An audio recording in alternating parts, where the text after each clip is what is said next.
नमस्कार दोस्तों, Shri Shyam online education में हार्दिक अभिनंदन। और आज एक अपना नया टॉपिक देखेंगे, पशुओं में आवास प्रबंधन। यानी आवास की कौन कौन सी विधि है, पशुओं को किस तरीके से रखा जाता है, उस चीज़ के बारे में आज अपन जानकारी प्राप्त करेंगे। तो देखो, आवास प्रबंधन की दो विधि होती हैं दोस्तों, दो विधि होती हैं। कौन कौन सी होती हैं? एक तो खुला आवास होता है, खुला आवास। आवास मतलब रहने की जगह है, ठीक है, समझ में आ रहा है अच्छे से। एक होता है अपने दूसरा बंद आवास। कौन सा होता है? बंद आवास। अब देखो इनमें किस किस तरीके से पशुओं को रखा जाता है। सबसे पहले देखेंगे अपन जो खुला आवास है। अब देखो, इससे पहले एक जरूरी जो पॉइंट है उसके बारे में जान लेते हैं अपन कि इसकी लंबाई चौड़ाई किस तरीके से रखी जाती है या किस तरीके से मापी जाती है, उस चीज़ के बारे में अपन पहले देखेंगे। तो देखो, इसकी उत्तर से दक्षिण, उत्तर से दक्षिण, दक्षिण या दक्षिण लिख सकते हो ऐसे, ठीक है। और इस तरीके से तो इसकी लंबाई नापी जाती है। और पूर्व से पश्चिम, पूर्व से पश्चिम ये नापी जाती है इसकी चौड़ाई। इस तरीके से अपन आवास विधि को बनाते हैं। मतलब नापेंगे तो मैंने बताया आपको, पहले तो ये नापेंगे, उसके बाद में ये नापेंगे। समझ में आ गया अच्छे से? इस तरीके से आवास को नापेंगे। नापने के बाद में मैंने बता दी किस किस तरीके से नापना होता है इसको, पहले ऊपर से नीचे, बाद में साइड से साइड में, ठीक है। तो ये तो अपना हुआ दिशा। अब उसके बाद में देखो, ये खुला आवास पढ़ रहे हैं अपन, अब इसके बारे में जानकारी करेंगे। खुले आवास के अंदर क्या होता है, इसका कहाँ उपयोग लिया जाता है, किस तरीके से उपयोग लिया जाता है, उस चीज़ के बारे में जानना जरूरी है अपना, ठीक है। तो देखो, मैं आपको खुला आवास के बारे में एक बताता हूँ कि राजस्थान के क्षेत्र में ज़्यादातर उपयोग में ली जाती है अपने राजस्थान, क्योंकि अपने यहाँ क्या है, खुला क्षेत्र बहुत ज़्यादा होता है। जैसे मान लो बकरी पालन करना है किसी को, बकरी पालन, मान लो 100-200 बकरियां हैं, मेरे पास 100 बकरी हैं, तो ये जरूरी थोड़ी ना कि मैं 100 बकरियों के गले में सांकड़ लगा के बांधूंगा, नहीं बांध सकता। तो इसको क्या करेंगे, इसके लिए किसकी आवश्यकता होगी? खुले आवास की। किसकी आवश्यकता होगी? खुले आवास की। अब खुले आवास होता कैसे? या तो अपन इसको इस तरीके से ले सकते हैं, एक राउंड रूप में। तो राउंड रूप में क्या होता है, हम यहाँ से इसकी तारबंदी कर सकते हैं या यहाँ दीवार लगा सकते हैं, और इसके अंदर क्या करते हैं, पशुओं को खुला छोड़ दिया जाता है। तो इसमें आराम से काफ़ी सारे अपने 100 पशु हैं वो आ सकते हैं, ठीक है। तो और क्या होता है, जैसे गाय है, गायों की गौशालाएं होती हैं, उनमें क्या होता है, इसी तरीके से ओपन जगह रख दी जाती है, या इस तरह वर्गाकार भी रख सकते हैं इसको, जरूरी नहीं है कि राउंड में रखें, तो वर्गाकार भी रख सकते हैं। तो उसमें क्या करते हैं अपन, बीच में यहाँ से ऐसे जो चारा डालते हैं जिस चीज़ के अंदर अपन, उसको बोलते हैं नांद। क्या बोलते हैं दोस्तों? नांद बोलते हैं उसको, जो चारा डालते हैं, या ठाण भी बोलते हैं, अपने जो लैंग्वेज है उसमें इसको ठाण भी बोलते हैं, ठीक है। ये लैंग्वेज में ज़्यादा लेना है, इसी का उपयोग होता है बुक्स के तौर पे, नांद ही बोला जाता है जिस चीज़ में अपन चारा डालते हैं पशु को। या लो इसमें पशु को जहाँ चारा डालेंगे जिसमें से खाता है उसको बोलते हैं नाम, ठीक है, या ठाण बोला जाता है। अब उसको एक पानी पीने की व्यवस्था भी होती है यहाँ,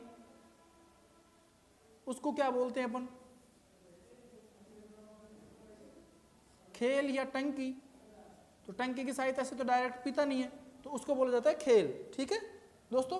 ये इसका जो ये एरिया होता है, ये इसका घूमने फिरने और व्यायाम के लिए जगह होती है, इसमें आराम से ये घूम फिर सकता है, अच्छे से ये मूवमेंट कर सकता है अपना। खुली आवास विधि में यही एक फायदा रहता है कि पशु आज़ाद रहता है। अगर उसमें अपन जो बंद आवास विधि है, इसमें आगे अलग से पढ़ेंगे, उसके बारे में पहले इसको कंप्लीट करते हैं कि किस तरीके से। सबसे ज़्यादा उपयोग कहाँ ली जाती है इसको? राजस्थान में। कहाँ उपयोग करते हैं? राजस्थान के अंदर सबसे ज़्यादा उपयोग में ली जाती है। क्यों? क्योंकि यहाँ खुला क्षेत्र सबसे ज़्यादा है। खुले क्षेत्र के अंदर मैंने आपको बताया एक चारागाह की तरह भी हो सकता है कि पशुओं को अपन चारागाह में भी चरा सकते हैं, पर उसमें तो चरा के अपन को वापस खुली जगह में रखना पड़ता है। तो खुली जगह में रखेंगे तो क्या करेंगे अपन, या तो इसके मेड़बंदी करेंगे या इसके दीवार लगाएंगे। भाई उनको रोकने के लिए कोई कुछ तो अपना दायरा होगा, ये फिक्स जगह होती है, ठीक है दोस्तों। तो ये बात हुई अपने खुली आवास विधि की। अब अपन बात करते हैं बंद आवास विधि की। तो देखिए समझ में आ रहा होगा मेरे हिसाब से अच्छे से। देखिए बंद आवास विधि में क्या क्या होता है।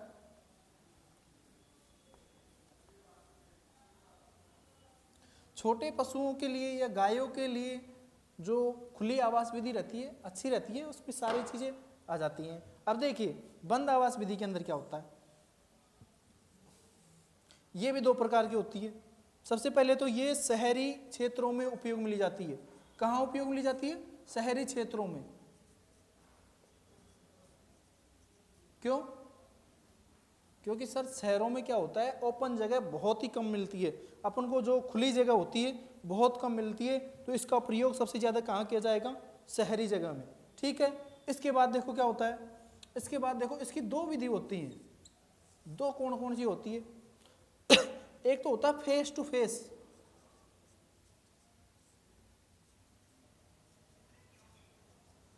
Face to face. इसकी दूसरी जो विधि होती है वो कौन सी होती है? टेल टू टेल या पूंछ टू पूंछ।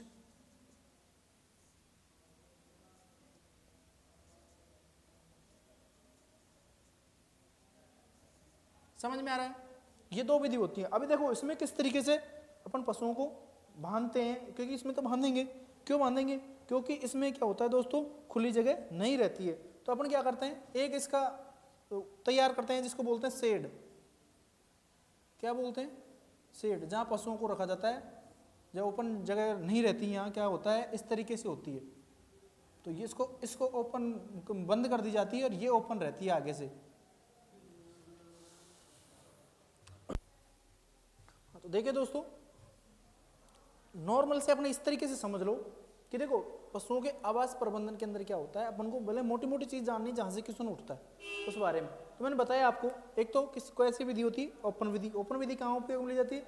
ज्यादातर राजस्थान वाले क्षेत्र में ली जाती है उपयोग में। ठीक है, कितनी जगह की आवश्यकता होती है? ओपन में कितना भी जगह हो सकती है, जरूरी नहीं, पशु के हिसाब से होता है। ठीक है, वो चीज अपन आगे देख लेंगे। अब देखो सबसे पहले पशुओं के घर को क्या बोला जाता है? शेड। क्या बोला जाता है? देख लो, पशुओं के घर को क्या बोलते हैं? शेड। ठीक है, अब देखो पशुओं के चरने वाला जो जगह होती है, या आप उसको कह सकते हो, अपने बर्तन भी कह सकते हो, तो उसको क्या कहते हैं? मैंने बताया था अभी आपको, नांद। क्या कहते हैं? नांद, जिसमें पशुओं को चारा डाला जाता है।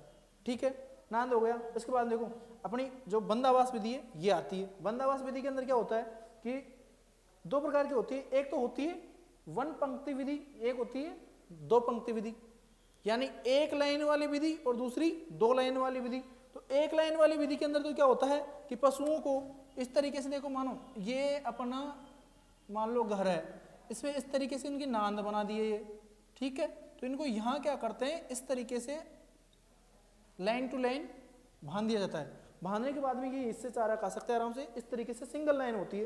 और जो डबल पंक्ति की होती है उसमें क्या होता है कि पशुओं की दो लाइन लगाई जाती है, एक नहीं दो लाइन लगाई जाती है। दो लाइन किस तरीके से, अब मैंने लिखा इसमें दो विधि थी, कौन कौन सी? फेस टू फेस और पूंछ टू पूंछ या टेल टू टेल। ठीक है, तो फेस टू फेस में क्या होगा दोस्तों, देखो इधर मान लो पशु का मुंह है नीचे की तरफ, ये मुंह है। ठीक है, तो इसमें क्या होगा, फेस टू फेस में इस तरीके से होगा, मतलब इधर से आमने सामने से, इस तरीके से। एक भैंस इधर देखेगी, एक इधर देखेगी, तो सामने हो गया ना फेस टू फेस। ये देखो इस तरीके से उपयोग में ले सकते हैं। ठीक है, बंद आवास विधि के लिए कितनी आवश्यकता की जगह पड़ेगी? मान लो मैं इतने ही पशु बांधने हैं, तो इसमें पड़ेगी लगभग 20 से 30 वर्ग फीट। ठीक है, ये देख लो। उसके बाद में देखो अपन ने समझ लिया फेस टू फेस के अंदर क्या होता है कि पशुओं को क्या करते हैं, आमने सामने बांध दिया जाता है। तो इसमें क्या फायदा है कि हमको एक ही नांद की आवश्यकता पड़ेगी, यानी एक ही नांद के अंदर पशु आराम से चारा खा सकते हैं। ठीक है, अब इसके नुकसान क्या है सर, ये भी जरूरी है बात। नुकसान क्या है दोस्तों, देखो संक्रमण फैलने का सबसे ज्यादा डर रहता है। क्या? संक्रमण फैलने का डर रहता है, संक्रमण की ज्यादा संभावना रहती है। दूसरा क्या है कि ये आपस में क्या कर सकते हैं, लड़ाई भी कर सकते हैं, लड़ भी सकते हैं। तो सींग टूटने का भी डर रहता है। किसका डर रहता है? सींग या चोट लगने का, इसको इस तरीके से भी लिख सकते हो आप, चोट लगने का ज्यादा खतरा रहता है।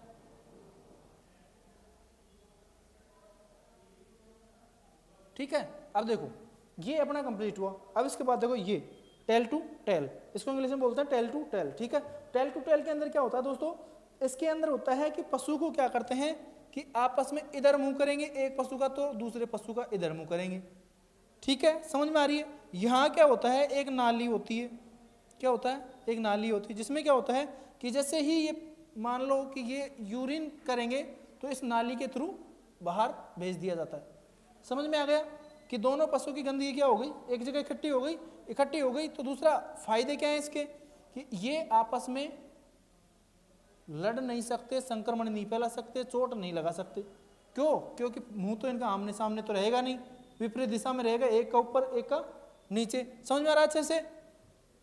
फेस टू फेस के अंदर मैंने समझाया आपको कि इसमें आमने सामने मुंह रहता है, और पूंछ के इसके अंदर समझाया मैंने टेल टू टेल के अंदर कि आमने सामने मुंह नहीं रहता, विपरीत दिशा में मुंह रहता है। तो इसमें क्या फायदा क्या रहता है? सबसे बढ़िया मैंने आपको बताया कि इसमें लड़ने का डर नहीं रहता, पहली चीज तो किसी तरह की कोई संक्रमण की समस्या नहीं रहती, सारी चीजों से बचा जा सकता है। तो ये अपनी आवाज की विधियां थी, नॉर्मल से, ज्यादा बड़ा टॉपिक नहीं है, 5 मिनट का है। बाकी किस पशु को कितनी आवश्यकता होती है वो अपना आगे नेक्स्ट टॉपिक में पढ़ेंगे। धन्यवाद दोस्तों।